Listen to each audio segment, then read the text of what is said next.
All right, let's talk about it. You're back in action, man, and this is a historic event, right? It's the first fight of a new era for the UFC. What's the emotion like for you right now, being a part of this? I mean, it's cool and all. I'm just here to fight, honestly. I could fight on Nickelodeon. I really don't care, you know. I'm just happy to get a fight, get some money. I was going to ask. Yeah, I was going to ask you about that. I mean, incredible performance last time out, right? Just an amazing fight. But that was a great fight card as well. But I wondered how you felt, not cashing in on that 50K, because I think a lot of people thought that was a bonus-winning performance. I mean, it is what it is. Honestly, I'm an unranked fighter on the prelims. Like I really can't expect too much. I just got to make sure every fight's just like that. I'm gonna get 50,000 one day. Maybe to Saturday. Yeah. How were you watching the rest of that fight card though that night? I mean, were you evaluating the fights as they were going? I was evaluating the fights, and I really thought I had it in the bag. After, I'm like, yeah, that's easy money. I got the 50, but they gave it to Tyrone and the other chick. So I mean, it's all good. Yeah. You were supposed to fight in December. That fell through. Give me an idea, kind of what you thought. I mean, that would have been a long trip for you. Yeah. So I gotta think maybe that wasn't the worst in the world. But losing out on a payday, I can't think it's fun either. I mean, it's actually the payday wasn't even a problem. I'm just glad I didn't have to go to Australia. Like that's a 17-hour plane ride. I didn't want to have to deal with that, then have to deal with the time zone change. And once I got the call for Brooklyn, I'm fighting in the States. Then I'm fighting a tougher opponent. He's ranked number 30. So it's a win-win for me. I wondered about that. I mean, I guess nobody ever likes to lose a fight, but in some ways it ended up being a positive, right? Exactly. How did you handle the training though? I mean, because imagine you were kind of peaking it for that. Yeah. How did you do that, especially now working through the holidays and all that? How did you handle it? I just I dialed it back a little bit. I was hitting the gym real hard, like the intensity and everything. So I started dialing it back. And then once it got like a little month and a half out, I started picking it back up. Yeah. You mentioned the matchup with Bilal. I mean, this is a guy that's on a run, right? Yeah, I mean, he's accomplished things in the UFC. So when you got this matchup, what was the initial thought? I mean, it's a tough fight, but I think in some ways it's respect to you as well. Yeah, it's a tough fight and it's respect to me. I feel like he probably doesn't respect me. You know what I mean? I feel like he's because he has 8 fights in the UFC and he's fighting somebody with just 2 fights.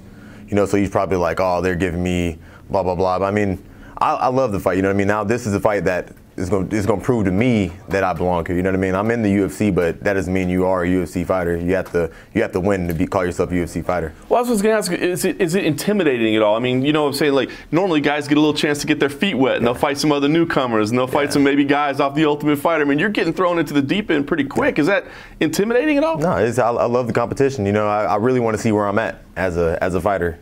You know what I mean? I think I'm great, but I got to prove that I'm great.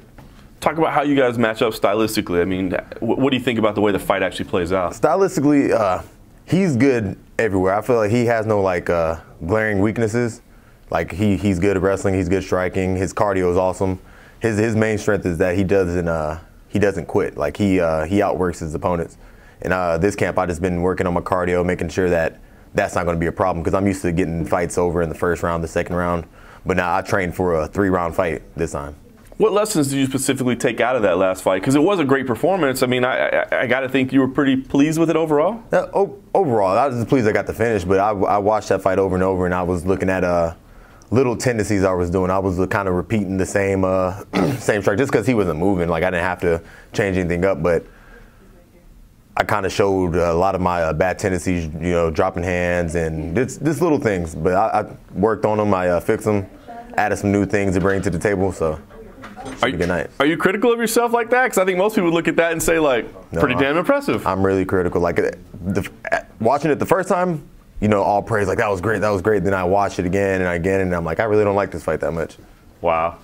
Got to ask, in the meantime, while you're getting ready, are you still waiting tables? Yeah, still waiting tables. How do you balance that? I mean, is it something that you enjoy? I know some people say they like kind of having something to do outside of the gym. Is it something you enjoy at all, or is it something you're stuck doing? I do enjoy it. I enjoy it. Especially the place I work at now, it's Moxie's Bar and Grill. Beautiful women work there. Beautiful women come in all the time. It's a place I can go and be social. You know what I mean? If I wasn't doing that, I'll be at my house playing my video games, not talking to nobody, or just going to the gym all the time. So it's easy money. To get to see beautiful women, get to talk, socialize. You know what I mean? Have fun.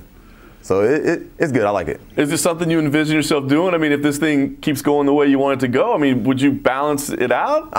I tell people I'm gonna keep on working until I have at least $1 million in my bank account. I'm gonna keep on doing that, and then I also plan on opening my own restaurants. You know what I mean? I'm gonna try to do a partner with Moxie's and franchise. I'm just gonna do something. Very cool. Very cool. Well, I know this could be a really big year for you. You're starting it off really early, you know, the first event of the year. Give me an idea. What is the plan for 2019? What are you hoping to accomplish this year? Win. Just win. After this win, I'm going to get right back in the gym and keep on going.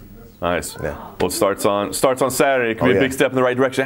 How do you see this? I mean, when you play this thing out in your head, how do you see this? Because on paper, it looks like it could be a pretty strong battle. I see every fight the same. It's either going to end in the first round or it's going to be a 3-round fight. So first round finish or a 3-round war. We'll see. Yeah.